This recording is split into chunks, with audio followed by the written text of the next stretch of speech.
Welcome to the Diversity and Inclusion on Air podcast. This podcast is a program of the American Association of Veterinary Medical Colleges Diversity Matters Initiative. The podcast explores various issues related to diversity and inclusion in the veterinary profession and provides the AAVMC an opportunity to offer ongoing diversity programming to our member institutions as well as all veterinary professionals. My name is Dr. Lisa Greenhill, and I'm the Senior Director for Institutional Research and Diversity here at the AAVMC. And on today's episode, we are talking about racialized pet parenting or pet ownership, if you're into that type of thing, ownership versus parenting narratives. In other words, the lenses that we see and how we understand what pet ownership is influenced by the race of the pet owner. Right. So to give a little bit of background, and we're going to kind of dive into this with my guest, but just to give a little bit of background, this was probably about, I don't know, a month or two ago. It was probably closer to 2 months ago. I was taking a midday break to scroll through Twitter, looking for something to entertain me during lunch. And I came across a tweet from a colleague to an article, the article that we'll be discussing today. Now, I'm a digger, and I love rabbit holes. So I went down the rabbit hole to find out, how did this article from a sociologist I follow, how did I miss it the first time around, number one? And number two,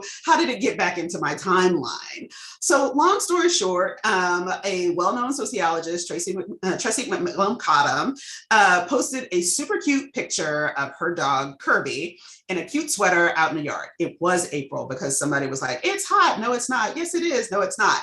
And so a white woman replied, now Tracy is Black, and a respondent replied with an article by a veterinarian that cautioned against pet clothing in warm weather and warm climates. Her response wasn't very well received by Dr. Cottom or her followers, because it was like, look, it's just a picture of Kirby out in the yard, cute sweater. He doesn't look like he's like suffering. I'm sure that he gets really great care by Dr. Cottom. Fine, cool. Well, the woman, she kind of was undeterred, and she doubled down and she actually tagged PETA for backup. It was bananas. It was bananas. More than I signed up for a midday Twitter break. So I never saw PETA kind of come to her rescue, but the whole episode devolved into sparring between a white woman, a black woman on what was the appropriate care for the latter's pet. Right. And a veterinarian was the person that actually tweeted and tagged today's guest, Dr. Adilia James, and her wonderful article called Unfit Stewards, the Role of the Intensive Pet Parenting Ideology in Constructing Racialized Narratives. That is a mouthful. Welcome to the show, Adilia. Welcome back. Thanks for having me again. So for folks that maybe missed you the last time, because we had you on the show about maybe a year or so ago, could you tell us a little bit about yourself? Yeah, so I'm an assistant professor of sociology at Endicott College in Beverly, Massachusetts. My research interests are kind of race, class, gender issues, inequalities broadly, but lately I've been really focusing on work occupations and professional education. So I'm sort of in the process of wrapping up my study from the past few years, looking at diversity in the veterinary medical profession and starting to produce work out of that. I'm so excited. So excited. So yes, we will definitely have you back on the show to talk about that. So how did you end up doing this study on, intensive pet parenting ideology? Yeah, the funny thing is, like, the study where I really started was looking at the underrepresentation of people of color in the veterinary medical profession. I was going through like data charts from the US Bureau of Labor Statistics, kind of looking for a new study, and saw how there was such a large number of white people in the veterinary profession. At the time I was looking, it was like well over 90%. And this just general lack of diversity in the profession really interested me. For some reason, I thought it was a misprint. And I thought, no profession is like that, that homogenous, right? But it certainly was the case. And so I started collecting interviews with veterinary medical professionals, those who are in college, but also those who are employed, to kind of get a sense of like what's going on here. And this study where I was looking, this article was actually kind of an offshoot of my main study, right? So my main study, I was particularly interested in trying to figure out, okay, what are the social forces that are keeping people of color out of the profession? I was also equally interested in how people within the profession kind of understand what's going on and whether their sort of understanding of why there's this lack of diversity might be shaping their behaviors in ways that might be perhaps exclusionary more than inclusionary. But then as I was starting to conduct a preliminary analysis of the data, I kept realizing there was this theme. Every time I asked people, why do you think there's an underrepresentation of people of color in the profession? Then they would immediately talk about racial, ethnic, and sometimes class differences in pet ownership. And so they would say something like, Black people don't have pets, right? And so if they don't have pets, they're not going to see a vet and they're not going to really think about going into the profession. Or Black people, there are Black people who own dogs, but they only use dogs for dog fighting. So these dogs are for utilitarian purposes. There's no reason for them to take them to the vet, right? So basically this idea that people of color have very different relationships with pets, like either no relationship at all, or one that was so utilitarian or different that youth of color would never imagine themselves going into a profession where they would spend all day caring for pets. So yeah, it was like a funny way about my study, and it's definitely like sort of part of a larger puzzle of me trying to figure out what's going on here. But this theme was so salient, I realized pretty quickly I needed to do an in-depth analysis of that alone, right? And go a little deeper with these narratives. Great, thank you. I found it fascinating, and I saw myself in this. Once I sat down and read the article, I kind of tweeted, jumped back into the Twitter piece and was like, oh my goodness, this is one of the reasons why I don't go to the dog park anymore, because it was such, and it is, after reading it, I was like, we're going to try the dog park again. Maybe it's different. It's not. It was still very much a white space. And I mean, I've been very active on the association and the whole bit and all of this stuff, but I was just like, oh, right, people don't really talk to me. I mean, they talk to Barkley, my dog, and then they're like, oh, is he yours? And then it was like, la, la, la, I'm just kind of walking. They just kind of walk away. And so I was just like, this is not entertaining. And he didn't seem to be having much fun either. So, it just was really interesting. So this idea that folks of color don't own pets. So why do they think that? Why? Yeah, it's, if I backing up a little bit, I think talking a little bit about my study, I think there's some important things to know about the literature that currently exists. So first, there's a small, very small, but really important body of social science research, mainly coming out of sociology, although some interdisciplinary departments as well, showing that white individuals, particularly like privileged, like middle or upper class, will construct these narratives that people of color have relationship with pets that are sort of very different and questionable. And they basically use those narratives to then justify like surveilling or punishing or excluding people of color. A lot of the research has actually been in integrated neighborhoods. Some of it actually looking at dog parks in integrated neighborhoods. There's a really great one, and I'm blanking on the author's name, but she is cited in my research, looking at actually my old neighborhood in the Boston area, were gentrified. And those who were coming in, who were gentrifying, said, let's create this dog park for everyone, right? This will be a way for us to unite ourselves with our neighbors. But instead, they made it pretty clear through body language and things like that, that actually pet owners of color were actually not really invited. So this research is really interesting, the way that like sometimes like there's this belief that like dogs are this great way for people to bridge gaps and kind of become friends and things like that. But we see that there are these racial differences, that dogs aren't really able to bridge this gap, but instead dogs are used for this surveillance punishment. So I was looking at that literature, and to me, I still had the question of like, how were they coming up with these narratives, right? We know that they have these narratives about like Black people don't own pets, or they think they, you know, Black people only use them for dog fighting. But I was like, where is this coming from? So the first part of my article, I actually review existing research evidence to show that there's this dominant ideology in society that basically sociologists and other social science researchers hadn't really named yet. They've been kind of dancing around the idea, but hadn't really like kind of really detailed. And that was the intensive pet parenting ideology.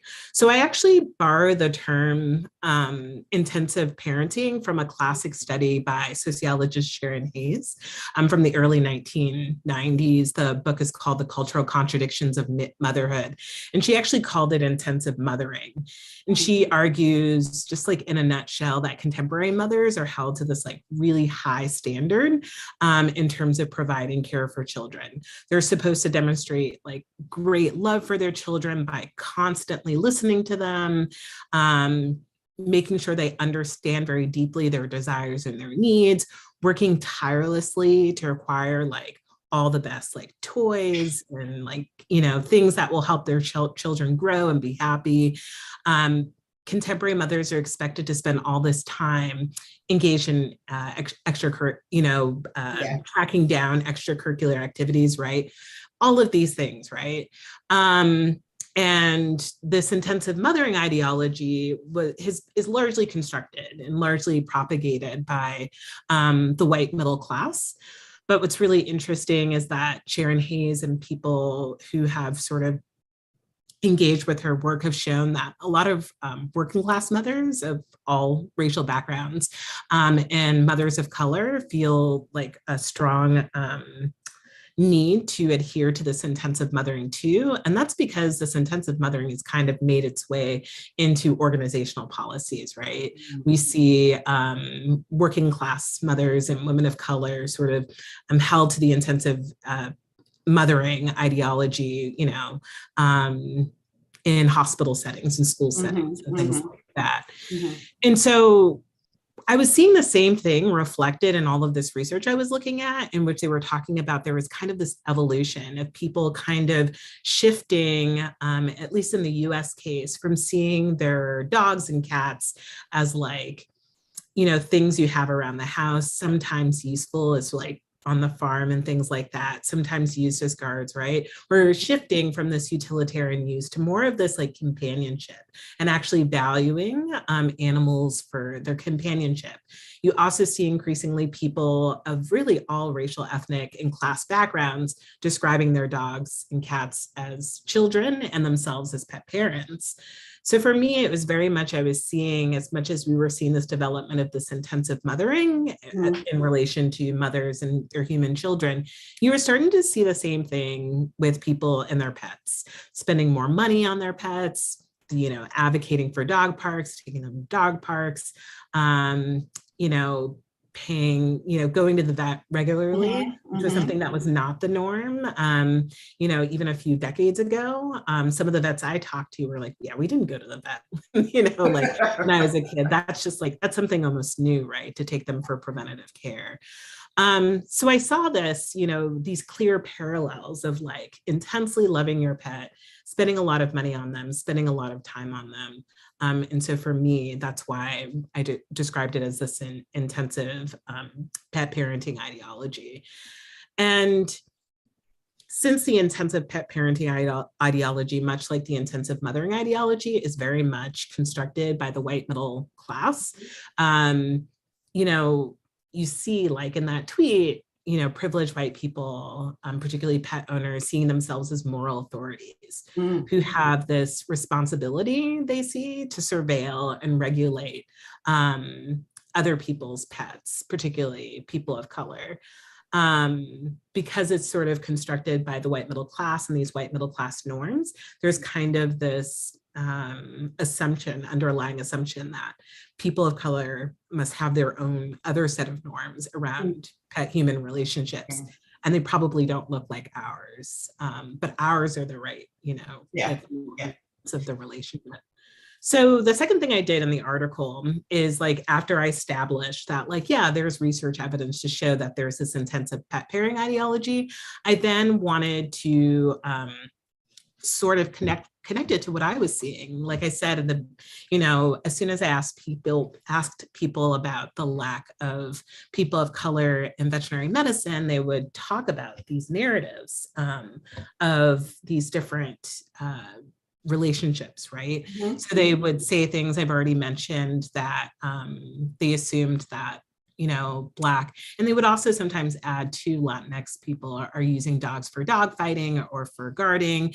And what was probably the most disturbing, I think, I mean, it was all very disturbing, the stereotypes, but the one was that Asian people use pets for food, like dogs for food. So there would be no reason for them to go to the vet and sort of develop this like sort of lifelong interest in going to veterinary medicine. So, yeah. Wow. Yeah. And I mean, you know, these are things that I have heard for years during the course of my career. And, you know, about 20 years ago, we were just chatting, before we started the show, about a wonderful colleague who I hold in very high regard. Dr. Ronnie Elmore from K-State wrote an article that really, you know, suggested, well, if folks of color just own more pets, then they would go to the veterinarian, and then they would see the veterinarian, and then they would have that role model, and then they want to go into vet med. And I was just like, I remember even 20 years ago thinking, I mean, okay, I grew up with this many animals. Why do you think that we don't own pets in much larger numbers? And if we're not going to seek veterinary care, I mean, well, one, pet ownership should be predictive, but it's not necessarily predictive of seeking out veterinary care, right? So that's one thing. And then two, if we're not going to your clinic, where do you think we might actually be going? Like, maybe we're making some different choices that you don't really understand. And you know, it's a refrain that I've been saying for over 20 years. And so, you know, this idea of being monitored and surveilled, it also, you know, in your research made me think about some of the challenges that we talk about in, you know, rescue work, right? And some of the extraordinary, you want to talk about intensive, you know, intensive pet parenting ideologies. You know, you have to have this kind of house, and it needs to have a fence this big, and how many hours are you spending at home with, you know, Fido and Fluffy and all of this stuff. I mean, there's so many folks that just can't even get a rescue animal because the criteria and expectations of what pet ownership should look like for this animal are so high, right? And I've told people, a lot of people have heard me tell this story, Adilia, that I'm an adoptive mom. I adopted a 12-year-old almost 10 years ago. And my dog died shortly after our adoption was finalized, but we were still having visits from our social worker for like a little aftercare period. And we tried to get a rescue animal, and they wanted home visits. And I was like, okay, but this state gave me a whole human to finish raising, and you want to come to my house to look around behind a dog? Are you nuts?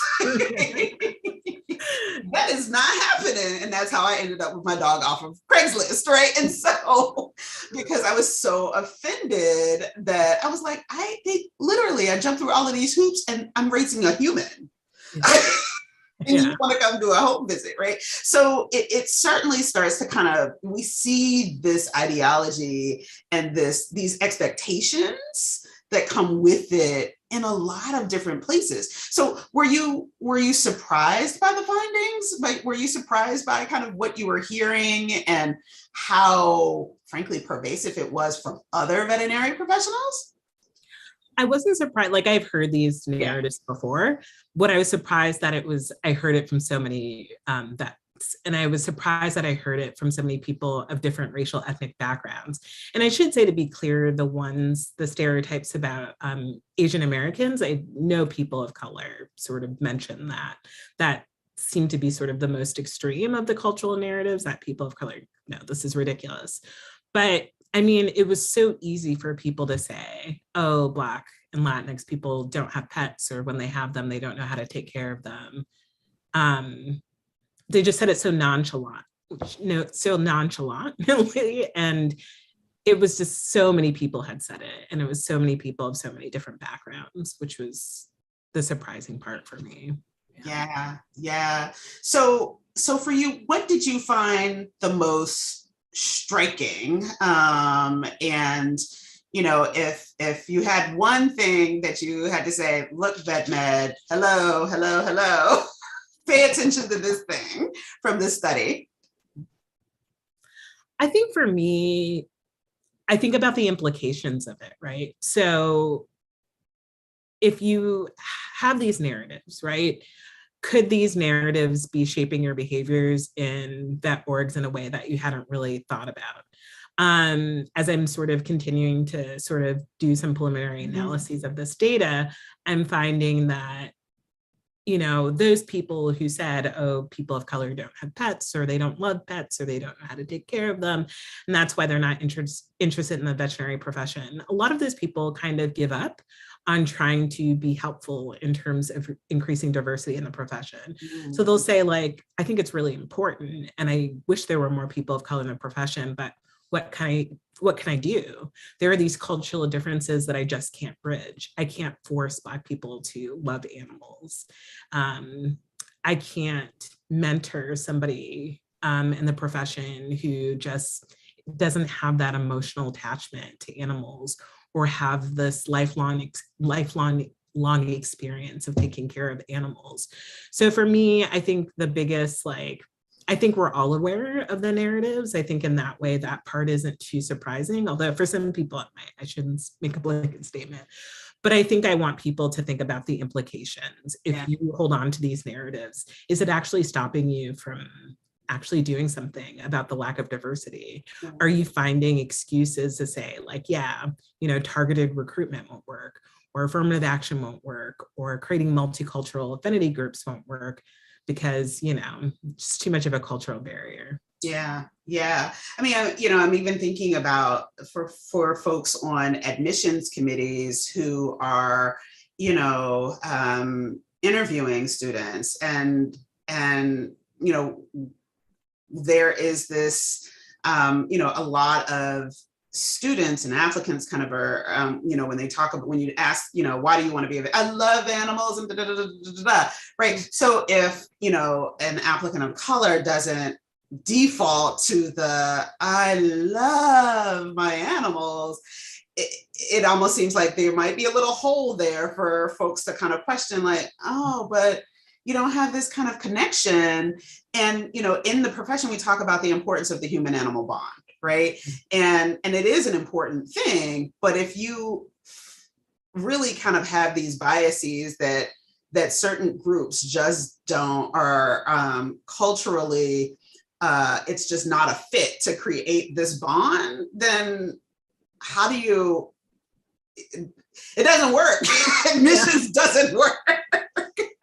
I think, and it's not only the assumption that they don't love animals or don't have this bond. I think also too, as I dig a little deeper, I'll probably see that people actually, they'll talk about people loving their animals, but just sort of in a different way. Well, a really good example of that, right, is in the article, I talk about this one young white woman who, as part of her, I think, like pre-vet hours, worked at a clinic. Mm-hmm. And she talked about, and it was in the Midwest, and all white vets.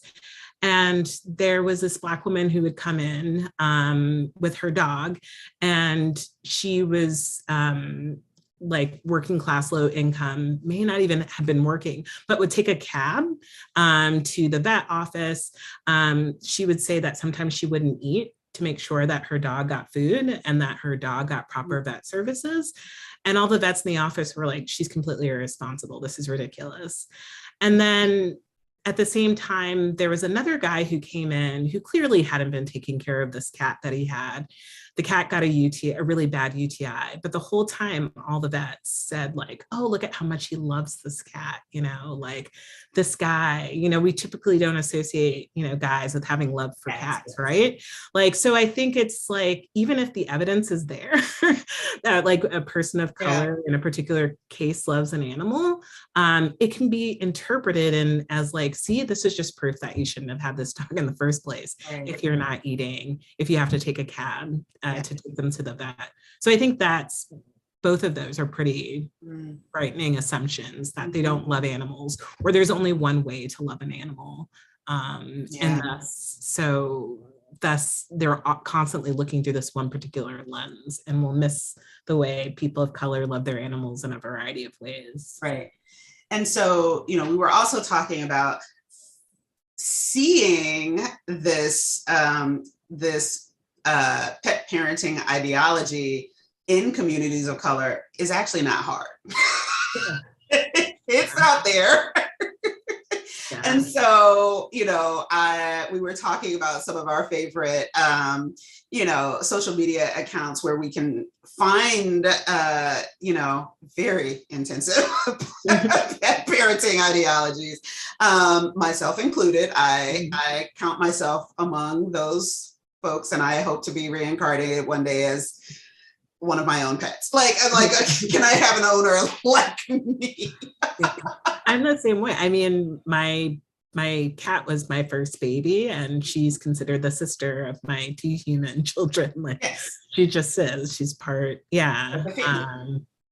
Yeah, it's not hard, like you said, to find. Yeah. Yeah. And so I find myself often, one of the accounts that I follow is Black People Pets on Instagram. I love that account. Folks are completely, it's bananas. I mean, it's sweet, it's wonderful, but you get to see the full breadth and scope of the human animal bond with, you know, Black folks just living and loving their critters. And it's just, you know, the outfits. Yeah. Yeah.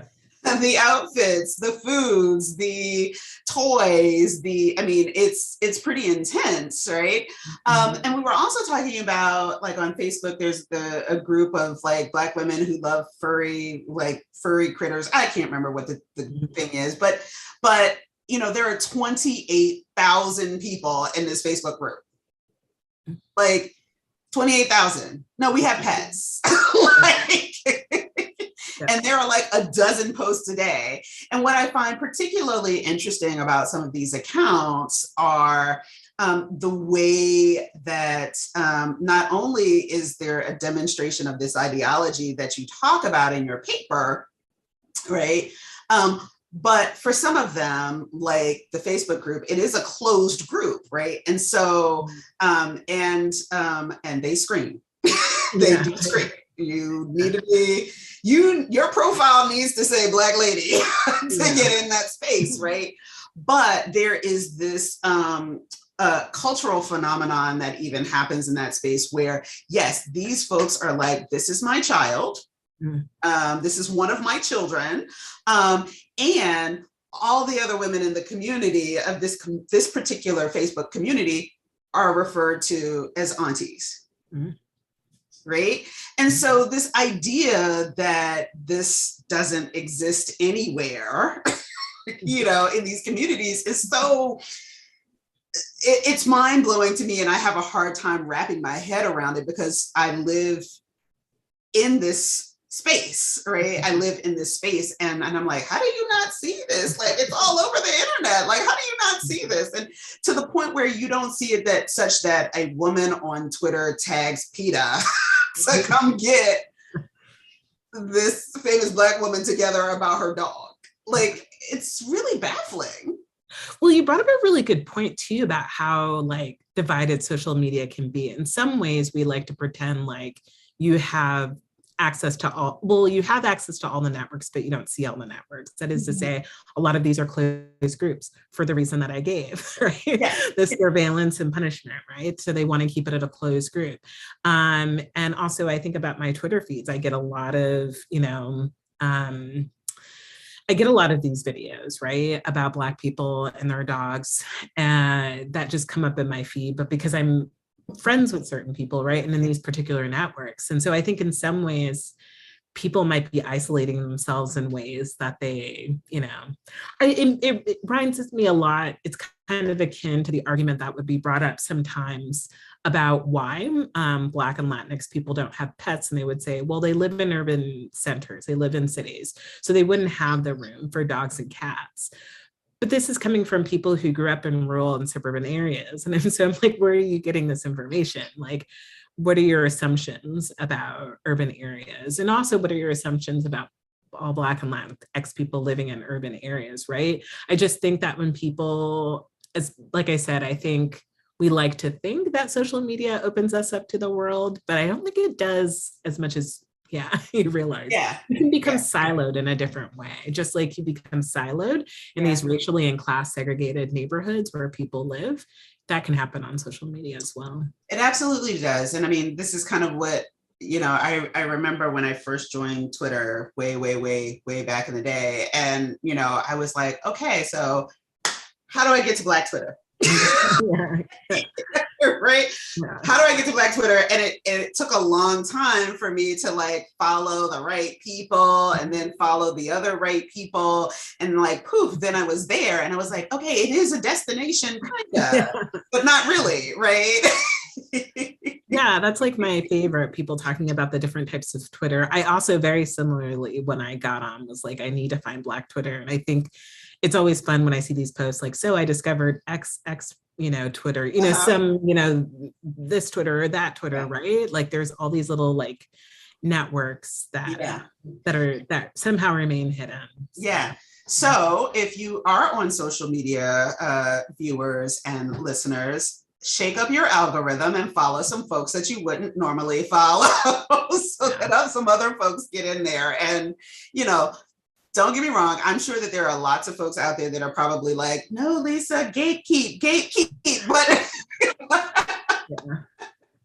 but I think that there are certainly stories and narratives that you're missing because very much like IRL in real life, there's still a lot of segregation, right, in these virtual spaces as well. So, you talked a bit about the mothering, parenting language and kind of how you got to that. And yes, Barkley is my baby. I call him my baby dog. But, did you, as you were writing this, did you think about how, I guess, this issue of ownership versus parenting? Because, I mean, it definitely is an issue, certainly in some corners of, the animal caregiving world. Yeah. I was looking at some animal study stuff in preparation for writing this. And basically every book chapter and article I finished, the takeaway was people have somewhat ambivalent relationships with their pets, right? So like on some level, they recognize that they own these pets, right? Like, they ownership in some ways, and there's this distinct power relationship. But on the other hand, people also really see their pets as thinking and feeling beings who are deserving of some degree of autonomy and a great deal of respect and a great deal of love. So people are like, you see how throughout this interview, I go between pet owner and pet, right? I think sometimes, that like, we kind of think about them in the same sort of breath. Some people have, though, speculated that the reason why we're seeing this contemporary shift of using less of this ownership language and more of this this pet parenting relationship could be due to like the increase in the animal rights movements, right? Seeing them from purely wild or domesticated work animals that are just there to like do work for us, to kind of seeing these as companions who are actually seem to provide love. We create our little relationships with them and our little languages and things like that. There's also, I notice in the literature looking at this, that some people have argued that it could be related to actually the falling birth rate in the US. And there's this theory that people are increasingly treating their pets like children, as like a replacement for human children. Although I kind of saw enough evidence for me to like not agree with that. And there were some really good arguments that like people have, mixed species families, right? Like my own, like I talked about, like my cat's my first baby and she's now the sibling of my human children. We see that a lot, actually. So this theory that people are seeing their pets as like replacement children isn't really sort of adding up. But yeah, it was just funny to go through all of these, like I said, this literature, to see that researchers are kind of like, people have complicated relationships with their pets. I mean, I guess I wouldn't have characterized it as complicated, but yeah, I guess for some. I think it's complicated in that there's still some hangovers of like, so like, for instance, like we now call it pet adoption instead of saying you're like picking up a dog from the pound, right? Like there's all this language to shift it to parenting, but then like you still have to get like dog licenses, right? And that kind of feels like objectifying, like, oh, got to get this dog license for my baby. So I think what it might be is like, you're right, people themselves don't feel conflicted about it, but society as a whole is still kind of like catching up. Like, there's still some like policies and other people who see pet human relationships very differently. Yeah, I mean, there does definitely seem to be a wide diversity, right? And I mean, but just like anything, you see shades of that across every demographic, right? And so this idea that I mean, and we talked about this before we started the show, that some folks will say, oh, African Americans don't like dogs because of oh my goodness, the dogs in the civil rights movement, how they had the dogs, and I'm like, yeah, but a lot of those people still had dogs. They literally went home to dogs and cats and whatever, whatever. And how do we reconcile that? It's definitely something I continue to kind of spend a lot of time thinking about, because I do get a lot of questions about, well, how does this, jive, and how does, do people really like animals? And I'm like, yeah, I found like there's enough, and there's always great to get more evidence and more updated evidence, but there is enough evidence so far to show that there's as much variation in like how people interact with their pets across like racial ethnic differences. Within each racial ethnic group, you're going to just find a spectrum. So yeah, but I'm hoping for even more studies showing that, because right now a lot of the new stuff that is coming out is kind of just trying to figure out if people of color own pets, but that doesn't give us much information. Yeah. And I mean, I imagine class also has to do. We've lost your audio. Oh, did you? Yeah. Okay, let's see if I can get me back. Is it something on my end? Not sure, but I can hear you fine just now. right now. Oh, okay. Okay. So yeah, it might have been just a little blip.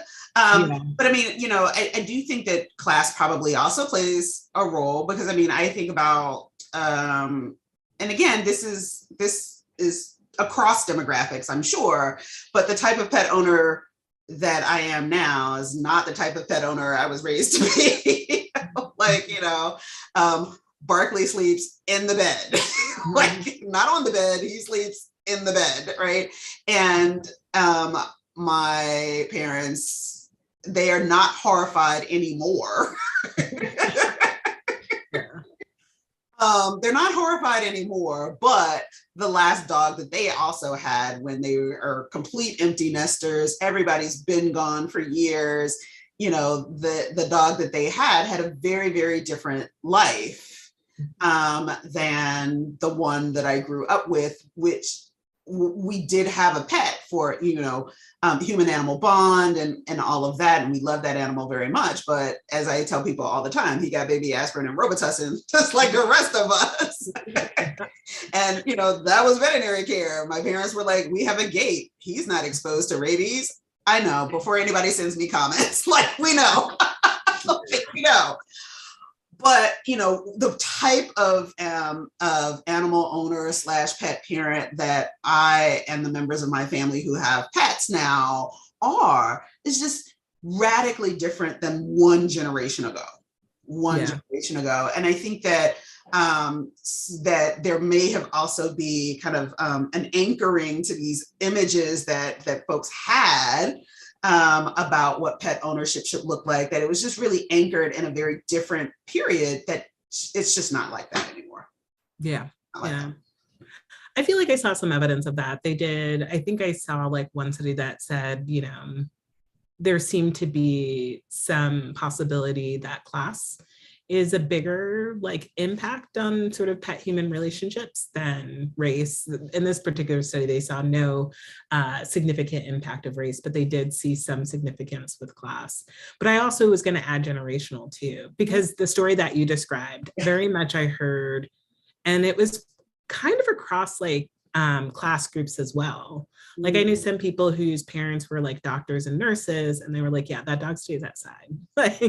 And it was just because that's how they grew up with dogs, right? And now they're like, oh, the idea of my dog being outside all the time, I would never do that. And so for me, that kind of speaks to the possibility of generational differences as well. Oh, that's such a great point. And so, again, personal story. Our dog was only allowed in the tiled part of the house, right? And that was it. No carpet. And for God's sake, stay off of the furniture. Of course, now, during the pandemic, my parents got hardwood floors. We have not yet been to visit with Barkley, but in theory, now Barkley should have run of the house. Yeah. I'm not going to bet on that. I'm not going to bet that Ann and Angie are going to let Barkley run all over the house, despite the fact that there's no more carpet. But I've been thinking about, well, what does that translate to, right? What for them is their new comfort level with, the house and all of these things, right? And again, it's not a reflection on how much they love their pets at all. It's just animals dirty, the animals stay out of this part of the house, right? And so those kinds of things. So, Adilia, based on all of the research that you've done, and I do, before I let you go, want to talk a little bit about the discrimination studies that you've been doing, but based on this particular piece, what recommendations can you really kind of give us in the profession when it comes to, diversity, equity, and inclusion and belonging, in terms of, what does this mean what should it mean for the profession? The first thing I think about, which I think is one of the most obvious, is making perhaps training sessions or something like that, where people can sort of have an opportunity to reflect on any racialized narratives they have around pet human relationships. And going back to what I was saying before, if you sort of believe in these narratives, might that be impacting your behavior in some way? That you're actually excluding people of color out of the profession, right? You might not have made that connection, but perhaps in a training session, you reflecting on those narratives and how that might cause you to not, be involved in recruitment or something like that would be key. The other thing I was thinking about too was like, it might be really useful to incorporate the practices and knowledges of people of color into vet schools and workplaces. That would also be beneficial, right? Because then you shift from this like, okay, showing that like people of color do have a variety of relationships with their pets, to actually, I think inclusion would really mean like, okay, and then we also value the knowledge and practices coming out of these communities. So I was actually thinking, and I don't know if you saw this the other day, there was a NPR article about a book that's coming out that's chronicling the Compton Cowboys. Have you heard about this? Yeah. So I feel like the journalists have been talking about the Compton Cowboys, particularly since the Black Lives Matter protests of the summer of 2020.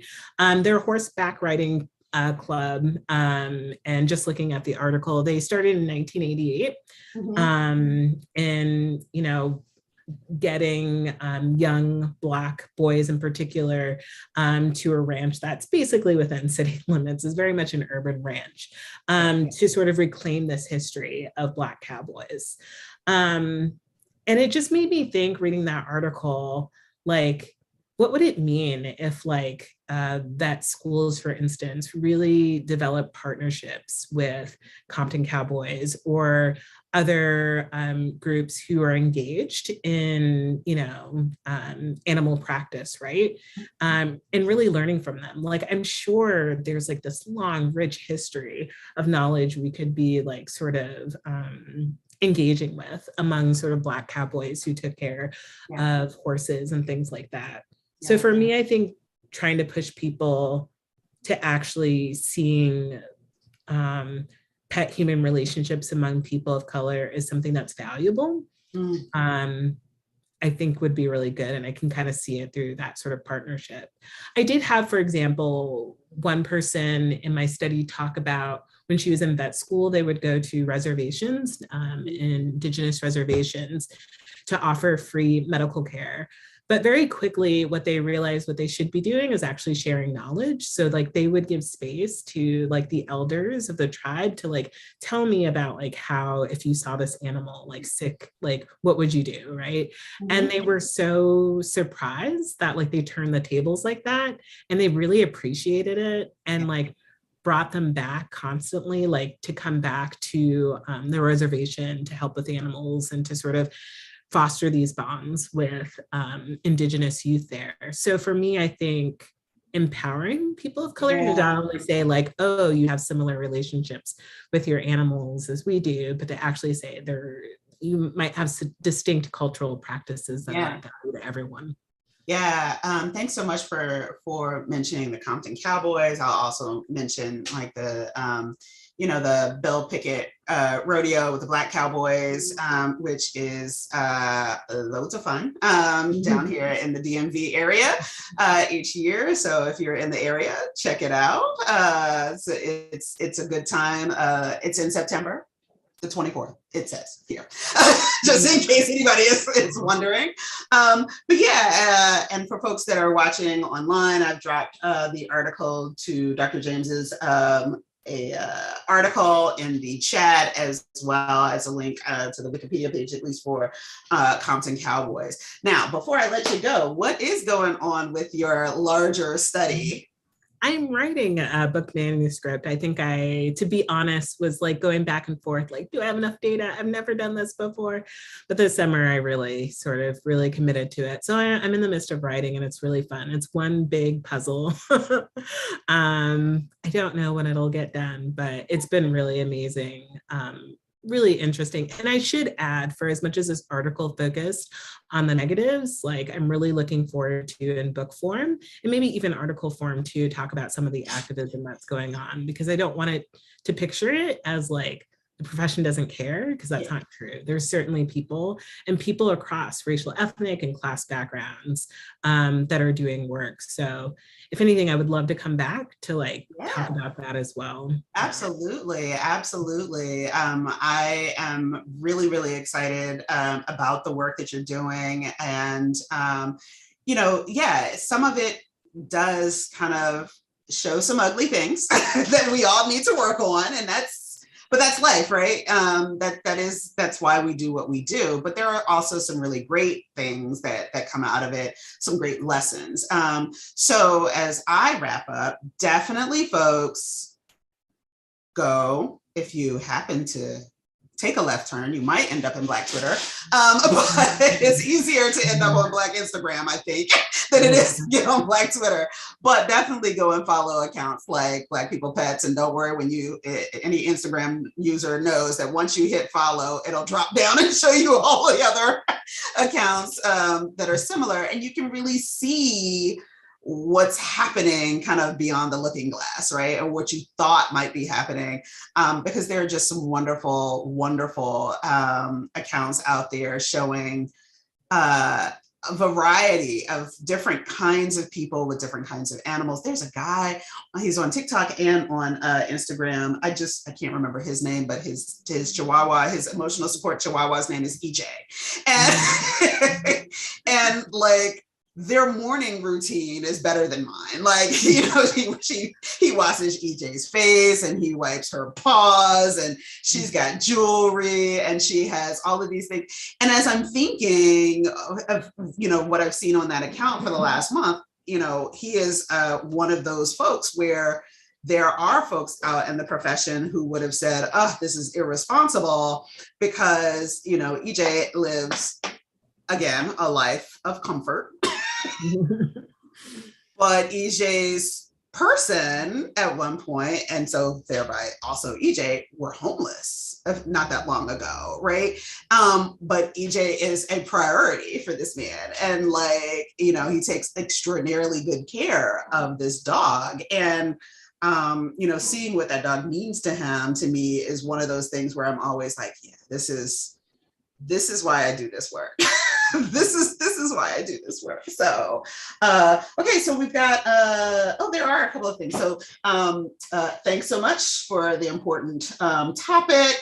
I've been to a DEI lecture given by a Black American person emphasizing that Black people don't love dogs. That's not true. With her presentation started with Black people being chased by police dogs in Dr. King era of Alabama, her talk then proceeded to say not all, hashtag not all, were afraid of dogs, but it was really too late after seeing those graphic photos. And again, I think it is one of those moments where, folks kind of anchor an image of, there's several sadly famous images of German shepherds lunging at civil rights protesters. And it is hard to get that imagery once you've seen it, to move past it, right? To me, it's not only the privileged whites leading the narrative, but I think we all need to be careful, yes, not to perpetuate the wrong stereotype, to try to put active efforts into changing it. Thank you very, very much, Sika. So yeah, for fellow folks doing EDI or DEI work, don't say we don't like pets. It's not true. It's not true. And don't show that picture, because it really does help people, unfortunately, anchor in a period of time that is okay. Well, that's a different podcast. It helps people anchor a particular image of Black folks and animals. That's what I want to say, because we're still working on some of the other stuff. Anyway. Adilia, thank you so much for being on the show today. Such a wonderful conversation and such a great paper. Thank you. Yeah, thanks a lot for having me. Yeah. So this has been another episode of AAVMC's Diversity and Inclusion on Air. Again, to my guest, Dr. James, thank you for joining. Be sure to subscribe to the show on your favorite podcast app and like us on Facebook under AAVMC's Diversity and Inclusion on Air podcast.